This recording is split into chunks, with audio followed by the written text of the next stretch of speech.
آپ کو ایک واقعہ سناؤں. ایک یہودی, ایک ہمارے دوست رشیا میں تھے, ایک یہودی عورت بیٹھی ہوئی تھی, تو کہہ رہے میں جب قریب سے گزرا تو میری داڑھی دیکھ کر اس عورت نے مجھے کہا کہ شکر کرو تم مسلمان ہو, حالانکہ وہ یہودی عورت تھی. کہنا میں پلٹا, میں نے کہا داڑھی سے تو یہودی تو اکثر نفرت ہی کرتے ہیں مسلمانوں سے, اور یہ کہہ رہی ہے شکر کرو تم کیا ہو, مسلمان.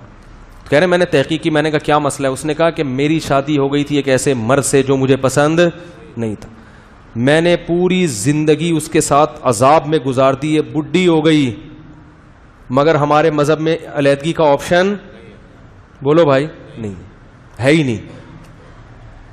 تو تم لوگ اچھے ہو, محبت سے زندگی گزارتے ہو, نہیں ہوتی تو تمہارے ہاں علیحدگی کا آپشن بھی, کیا خیال ہے بھائی, ہے, ٹھیک ہے نا, شکر ہے.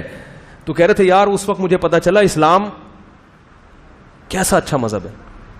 ایک ہندو نے مجھے کہا کہ دیکھو طلاق اسلام میں ہمارے ہندو مذہب میں نہیں ہے. وہ بڑے فخر سے کہتے ہیں, وہ کہتے ہیں طلاق کا لفظ بھی کہاں سے ہے, تو ہندو کی ڈکشنری میں تو یہ ہے ہی نہیں.